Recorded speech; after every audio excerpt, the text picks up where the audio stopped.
Noong April 22, matatandaan na marami tayong mga resource persons.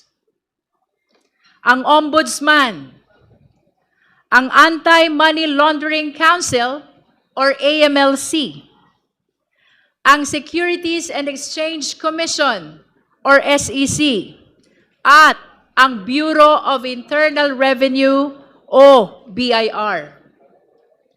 Sa pagdinig na yon, we entered what we describe as the territory of forensic truth, kung saan hindi opinyon ang nangingibabaw, hindi haka-haka, kundi opisyal na record. Mga record na punong-puno ng numero. At ang mga numerong iyon ay nagsalita. Tatlong bagay ang malinaw na lumitaw. Una, ang mga salin na walang cash o cash deposits. We began with the Office of the Ombudsman, which confirmed the Vice President's submission of salins. Ito yung tinatawag natin na Statement of Assets, Liabilities, and Net Worth. Kapansin-pansin na mula 2016 hanggang 2024, tumaas ang net worth ng Vice Presidente mula 34 million patungong 88 million. Ngunit kapansin-pansin din na mula 2019, zero cash o cash deposits ang idineklara. Wala kahit 5. Kaya hindi maiwasan ni Congressman Joel Chua na magsabi, di wow. Wala daw cash o cash deposit. Tama po ang dinig ninyo. Walang cash sa bulsa o kahit sa bangko. Kung biro man ito, hindi ito nakakatawa. Dahil kung walang cash o cash deposit, ang tanong, paano umikot ang pera? At kung walang laman ang bangko, paano lumaki ang yaman? At paano nakapag-deposit si Congressman Percy Sendanya sa isang bank account na nakapangalan sa Vice Presidente? At ibig ba nitong sabihin ay ang Vice Presidente ang kaisa-isang opisyal sa buong Pilipinas na walang land bank account? At iyan ang mga tanong na iniwan ng SALN. Pangalawa, ang AMLC at ang bilyon-bilyong galaw ng pera. Sumunod na nagpahayag ang AMLAC, isang ahensyang walang kinikilingan, isang ahensyang sumusunod sa datos. At sa pagtatanong ni Congressman Terry Ridon, nakita natin na ang datos ay malinaw. Kinumpirma ng AMLAC ang mahigit 630 covered transactions at 33 suspicious transactions na nagkakahalaga ng kabuuang 6.7 billion pesos. Siguro, magandang isipin kung gaano kalaki ang halagang ito. Mahigit 6 na bilyong piso. Kapag ang SALN ay nagsabing zero cash o cash deposit, pero ang AMLAC ay nagsabing 6.7 billion, hindi na ito simpleng discrepancy lamang. O kahit ang basehan natin ay ang net worth na 88 million, napakalayo pa rin nito sa bilyon-bilyong transaksyon na nakita ng AMLAC. Ito na ang tinatawag ni Congressman Chel Jokno na smoking gun.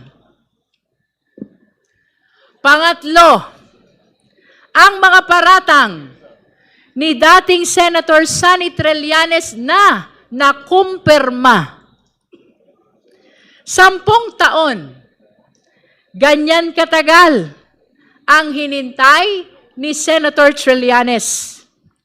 Ganyan katagal pinagdudahan ang kanyang mga aligasyon. Mga aligasyong patungkol sa mga bilyon-bilyong piso na pumasok sa mga account ng mga Duterte. Ngunit noong April 22, ang mga ito ay hinarap at nakumpirma. Pumili ng mga transaksyon at lahat ng ito ay kinumpirma. 18 out of 18. 18 sa 18. Pero, nang binilang muli, mali pala. Dahil ang totoo, 19 out of 19 ang confirmed transactions. Hindi ito tsamba. Hindi ito coincidence. Ito ay kumpirmasyon. Dati, parang chismis lang. Ngayon, may official record na. At nang mag-match ang mga paratang ni Senator Trillanes at ang official record, lalo pang luminaw ang katotohanan. Sa madaling salita, SALN, AMLC report, at ang paliwanag ni Senator Trillanes, iisang direksyon ang tinuturo.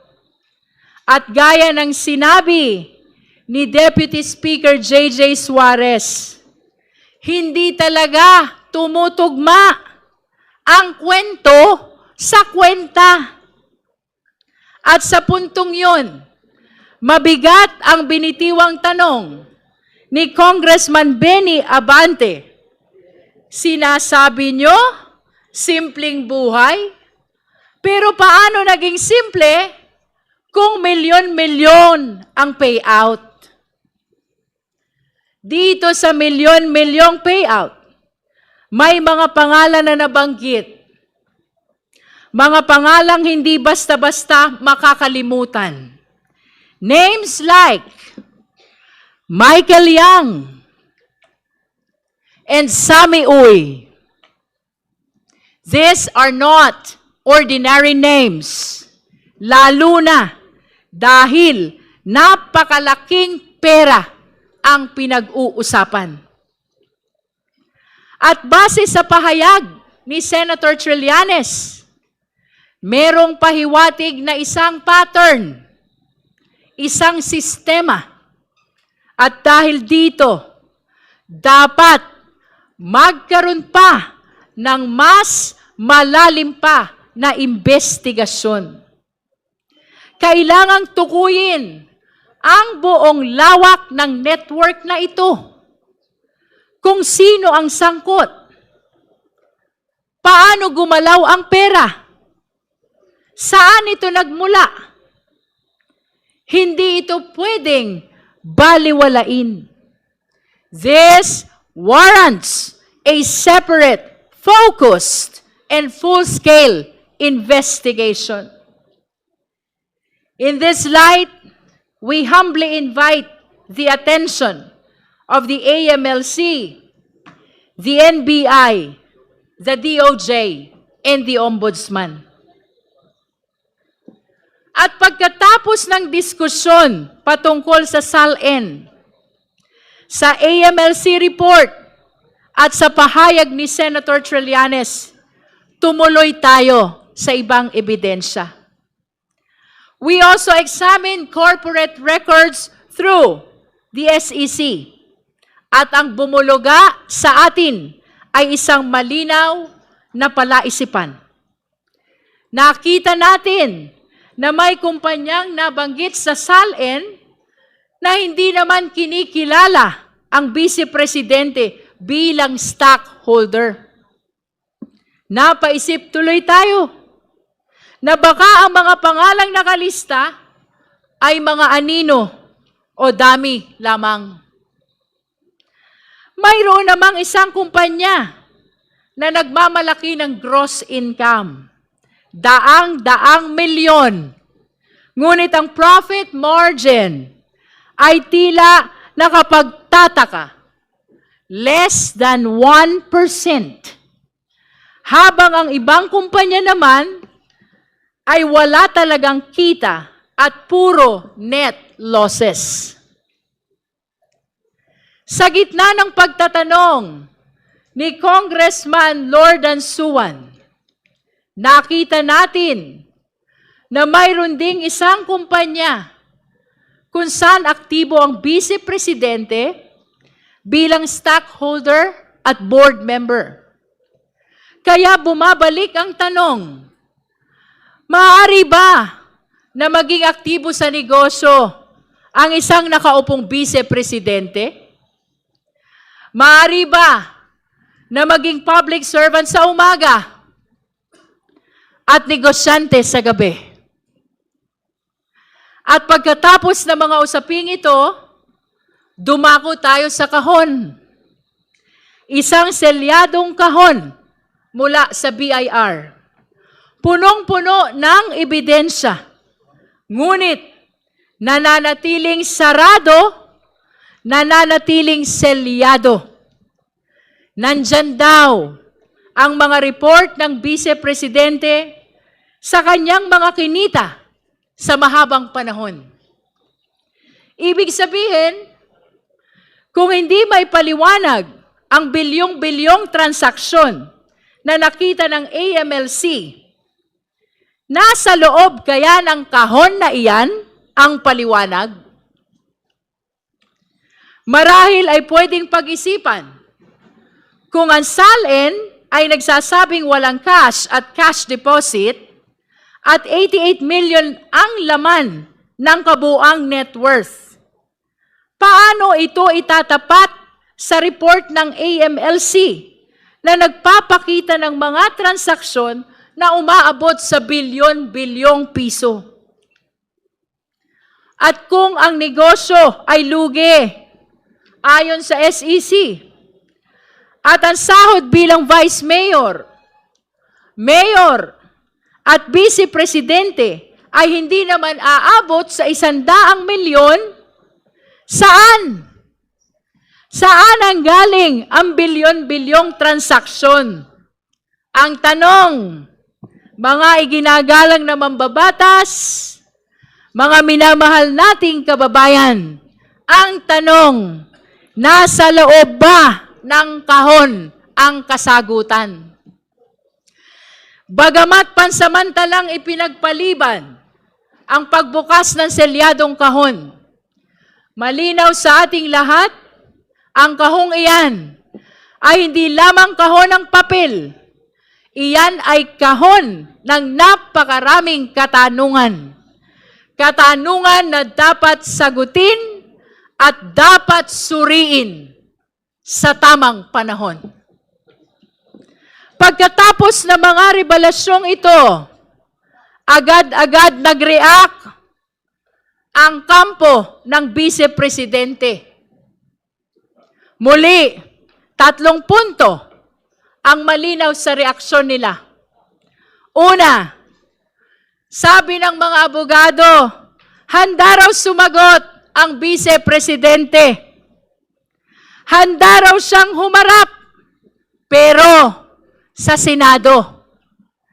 Hindi dito, kundi sa Senado. Ang upuan ng Vice Presidente ay nananatiling bakante.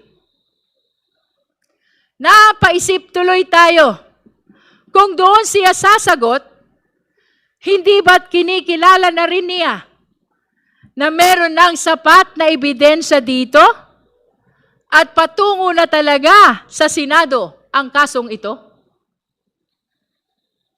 Pangalawa, tungkol sa mga naibunyag ng AMLAC, lalo na yung 6.7 billion, hindi raw nila sinasabing tama o mali ang mga numerong ito. Ngunit ang payo nila, be cautious. Mag-ingat daw tayo. Mag-ingat. Naalala tuloy natin si John Lloyd Cruz sa kanyang karakter na Popoy. Kapag pinapayuhan tayo ni Popoy na mag-ingat, damang-dama natin ang pagmamahal. Yan talaga ang paalala ni Popoy. Ingat tayo lahat. Pero dito, ang bilin nila na mag-ingat tayo ay mukhang hindi galing sa malasakit. Tila isang babala. O baka nga, isang babala. Mag-ingat. Sa harap ng bilyon-bilyong piso, iyan ang sagot. Napakasimple ng tanong, may pera ba o wala? Mayroon bang 6.7 billion na gumalaw sa ilalim ng mga pangalan nila? At kung mayroon, saan galing? Tapos tayo ang mag-iingat? Be cautious daw? Anong klaseng sagot yan? Mag-ingat daw kasi baka raw bloated ang 6.7 million na binanggit ng AMLAC. At baka paikot-ikot lamang ang pera, kaya lumaki ng ganito. Theoretically, posible. Pero isipin natin, mga kasama sa komite, sinong matinong tao ang gagawa niyan? Anong klaseng tao ang paglalaroan ang pera ng ganoon? Paikot-ikot? Palipat-lipat? Inflow? Outflow? Sa loob ng napakaraming taon. Para ano? Para umabot sa bilyon-bilyon. O baka naman, ito na nga ang binabanggit ni Congressman Sia Adjong na nilalabhan na ang pera. Ayon sa kanya, ang paulit-ulit na labas-pasok ng pondo ay senyales ng money laundering. At kung ganoon, lalo itong dapat ipaliwanag. Kaya malinaw ang panawagan. Huwag manghula.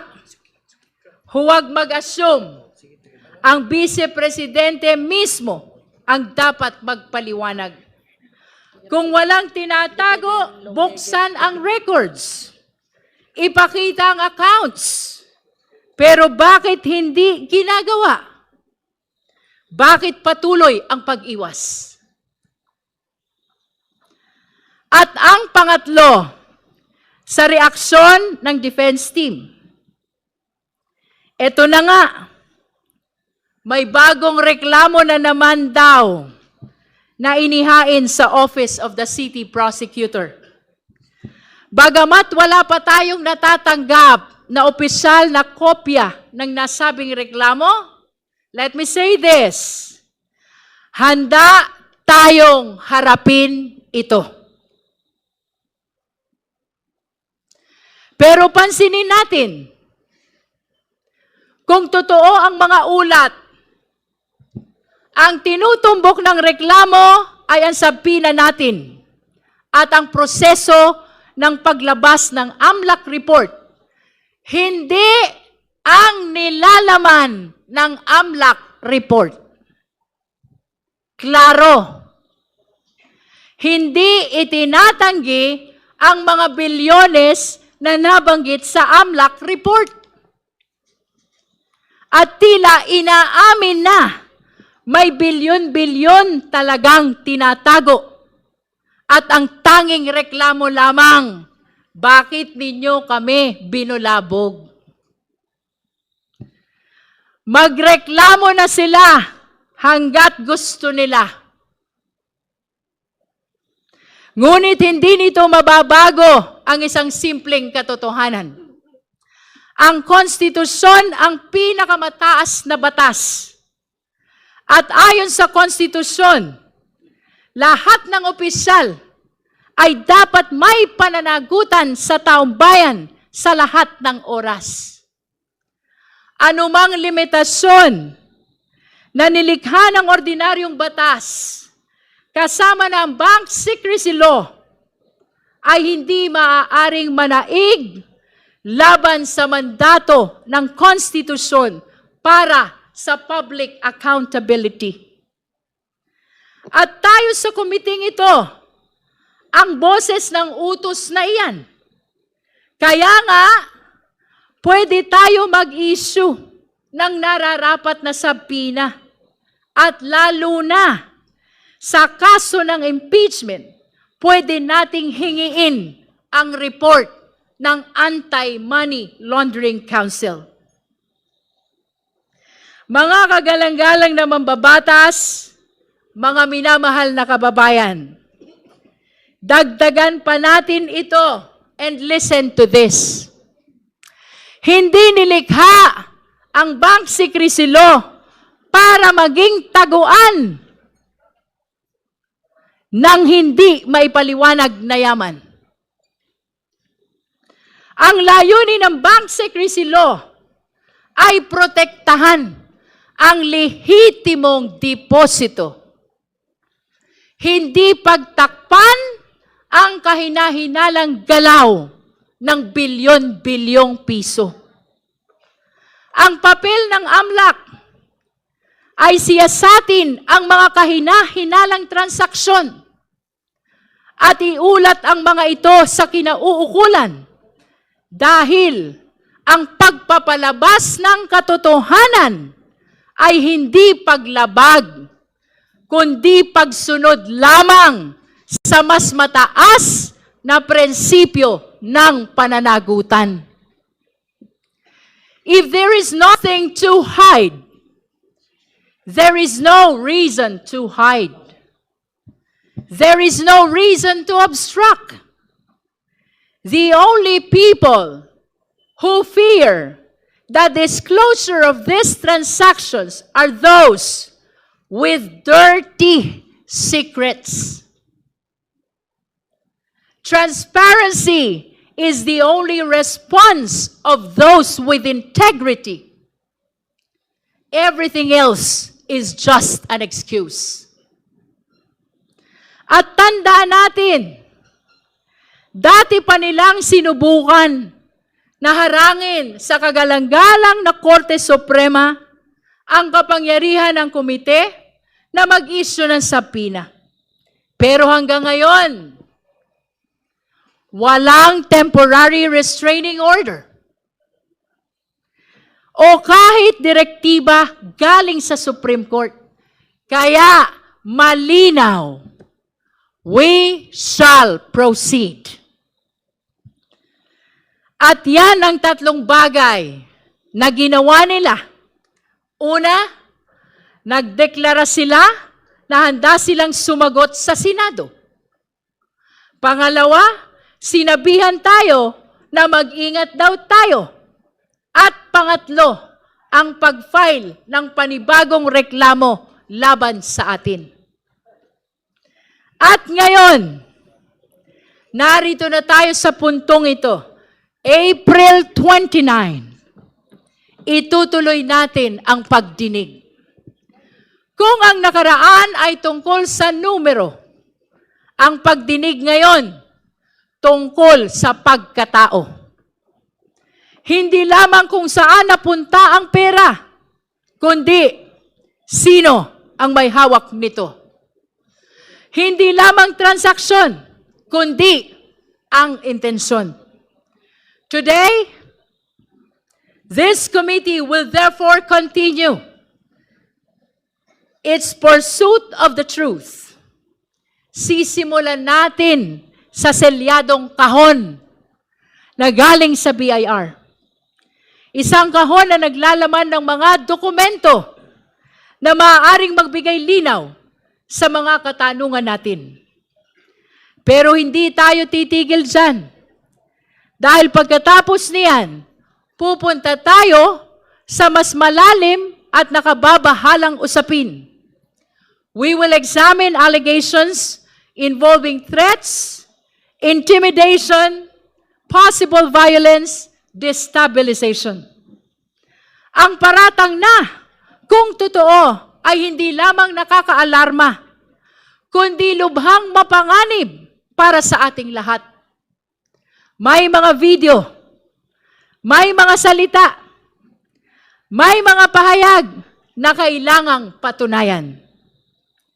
Kaya inaasahan nating marinig ang paliwanag ng NBI, National Bureau of Investigation. Sila ang magdadala ng mga video. Sila ang tutulong sumagot sa mga karagdagang katanungan tungkol sa mga ito. So let us be clear. This is no longer just about discrepancies. This is now about character. Sino ba talaga ang vice-presidente? Siya ba talaga ito? Ang vice-presidente? Ang ikalawang pinakamataas na opisyal ng Republika ng Pilipinas na malinaw na nagbanta sa buhay ng presidente, na nag-utos na patayin ang presidente. Siya ba itong uhaw sa karahasan na nakuha pang magsalita tungkol sa pagpugot ng ulo ng presidente? Is she a public servant? Bound by the same laws as the person on the street? Or one who believes she is above the law? Siya ba ay lingkod bayan na yumuyuko sa batas? O isang makapangyarihang tao na gustong paluhurin ang batas? Ano ba talaga ang kanyang tunay na kulay? Iyan ang tanong natin sa araw na ito. Iyan ang susubukin nating sagutin. At sa huli, babalik tayo sa pinakasimple, ngunit pinakamabigat na tanong. Sa prosesong ito, sa gitna ng mga paratang laban sa vice-presidente, at sa gitna ng mga ebidensya, karapat-dapat ba siya sa posisyon niya? Is she still fit in her position as Vice President of the country? Gaya ng lagi nating sinasabi, wala tayong papanigan, kundi ang katotohanan. Saan man tayo dalhin ng ebidensya, doon tayo susunod. Gaano man ito kalayo, gaano man ito kahirap, doon tayo pupunta.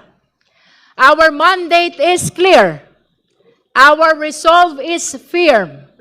Guided by the Constitution, anchored on evidence, and faithful to the trust of the Filipino people, and above all, led by the clear voice of our conscience, we shall continue this hearing. Ang sabi ng kampo ng Vice Presidente, let us be cautious. Mag-ingat daw tayo. Ang sagot natin, let us be truthful. Magpakatotoo tayo.